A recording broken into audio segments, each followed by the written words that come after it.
Hello, Amanda here, and these are the pieces that I sent from the Flower Shop collection from the Core Idea book for the November Club Kit cards. And the colors in this collection are Avocado, Ballerina, Capri, Flamingo, Honey Butter, Sapphire, Pine, Raspberry, and Sage. And that's just, I'm leaving you that information in case you want to add any color cardstock with this. I probably would have given you Sage, but I don't have any currently. And then I'm showing you here in the core book that I sent you samples of 4 out of the 6 papers from this kit, and I hope you have fun with them. I also sent this irresistible paper, so it has the diagonal stripes that when we color it later you'll see that it won't take any color. And we're just going to design on the fly today, so I'm kind of just looking at the parts that are on the desk and putting them together. I sort of looked at some sketches, but when I went to actually create this, they had disappeared, so I'm kind of just going from memory. And I really like the colors in this Flower Shop collection. At first when I saw it, oh, it's another paper kit with flowers in it. But then when I got it in my hands and I'm playing with it, it's like, oh, this is a very vibrant paper pack without being too avant-garde, I guess. It's comfortable, it's familiar, I guess is probably a good word to say for that. So here I cut the silver paper in half, and I also cut the sapphire backed floral pattern in half.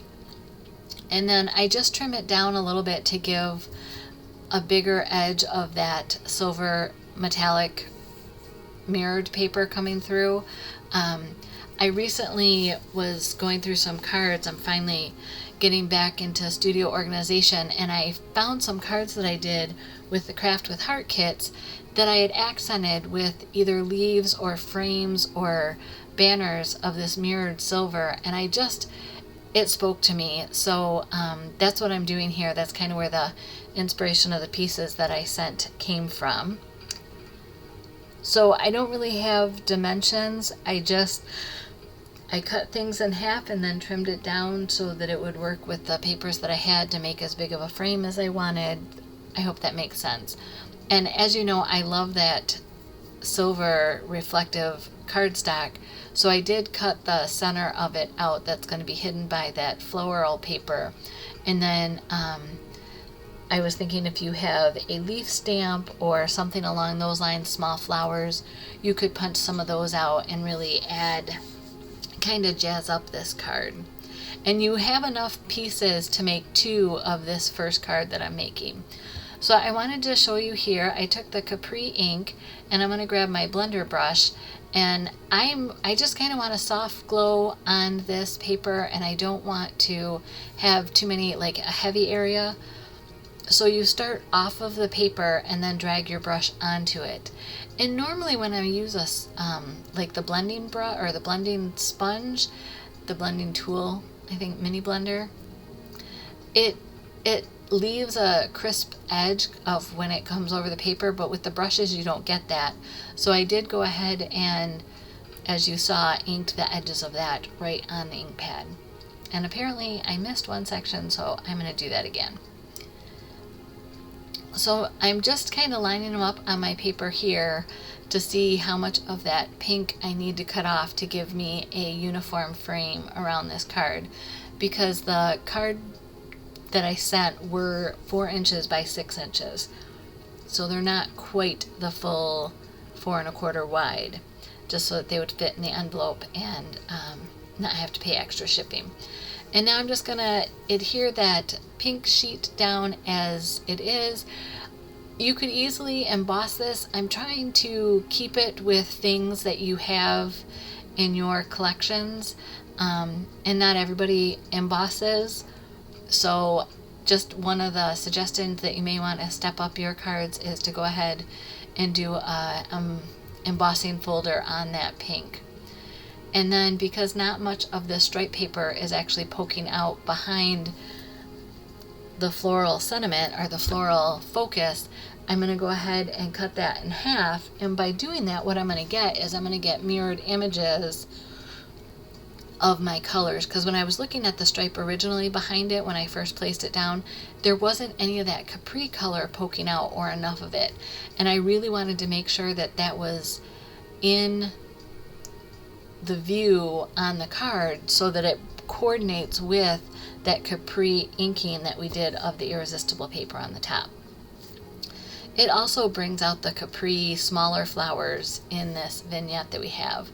So off camera, I went ahead and did my thinking of you sentiment.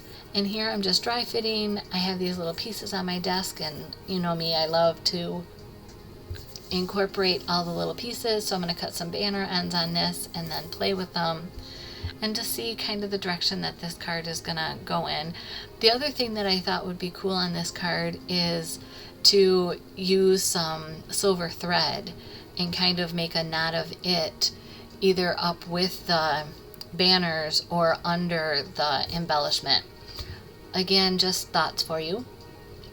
I felt like it needed a little more bling, which is unusual for me, I know, but apparently the magic of Disney is rubbing off on me and I'm enjoying that sparkle on things. Or I just am looking forward to Christmas and the bright lights and all the sparkles of that. Either way works, right? So I took a little of the shimmer trim that I sent you guys, and again, I'm just tucking it underneath. I did think about cutting it in half, but I went ahead and decided that I liked having both the shimmer trim and the stripes being the same thickness, kind of so that they had the same weight, as they say on the card. And like I said, this is something that you could consider putting some spooled thread behind the sentiment, and I think it would be a good addition to this card. And as you can see, as I'm bringing these banner pieces back in, I've switched which side of the top that they're going to be on. I think naturally our eye starts in the upper left, you know, kind of like reading a book, and moves to the right, and so the banners give you a place to start into the card, and then your eye will just naturally sweep over to the sentiment. This is a simple card. Like I said, I wanted to make sure that there were components that you had in your stash. You could just put this together with some simple tools if you wanted.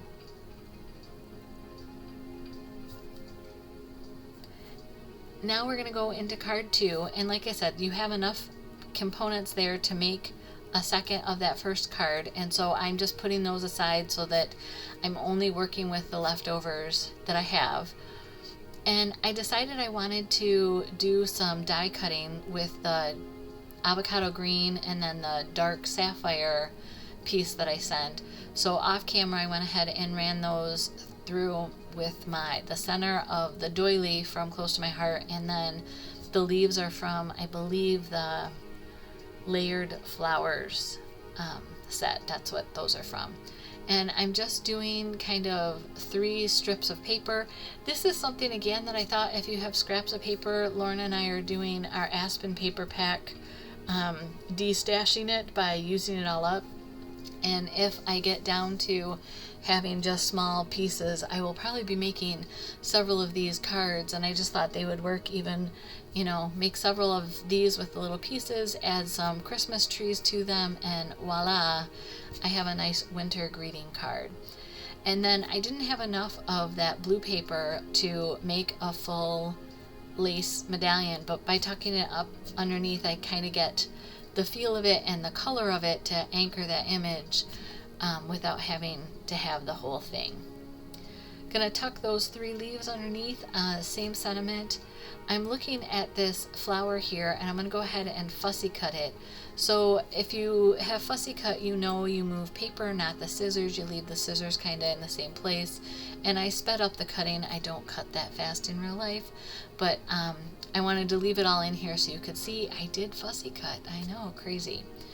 Inking the edges of the sentiment, again, it's little details that I think can make a card go from, oh, that's nice, to, wow, that looks really good. And I think inking edges, not on everything, but in this particular case, will really help elevate this card. Some of it is, again, there's a lot of white space on the card. If I had thread, I would again use that under the lace kind of coming up into that white space. Just another suggestion for you. And because I had to glue the thin strips of the pink together, it made it a little more interesting to ink, and it's all good. I did ink with the flamingo ink, just so that you know. At first I thought it was peach, but it is flamingo. And it's funny, Cindy Butler is the one that brought that to my attention of what a cool color flamingo is. It's because it's not peach and it's not pink, and it has warm tones, and it works really good with all the blues I love. So thank you, Cindy, for that. And I'm trying to get this under and in the right place and hide the seam from where I connected it. And here you can see that I didn't get those down straight. They're all crooked mortar lines, I'll call them. But once I get the doily on here, again, if anybody that receives a homemade card is gonna call me out for my crooked paper placement, then I guess they're just not gonna receive as many cards from me, because a lot of my cards have that kind of look to them. Again, I'm pop dotting the sentiment, and then I'm taking that little fussy cut rose that I did, and I'm just putting it at an angle over the sentiment, because the sentiment is pop dotted. It's kind of angled up for that. And now I'm going to fold my leaves and add some glue behind there to give it some texture. This is where I would add the swirls of the thread behind those leaves, just again to give it just a little bit something more. So here's the two cards. I hope you have fun creating with them. I think you could add banners to this. I look forward to seeing what you creative ladies do with your kits. If you want to connect with me on social media and you're not a part of my club kit, this is where you can find me. If you haven't subscribed to my channel, I invite you to do that now. Here's another video you may be interested in, and I hope you are kind to yourself and have a blessed day. Thank you.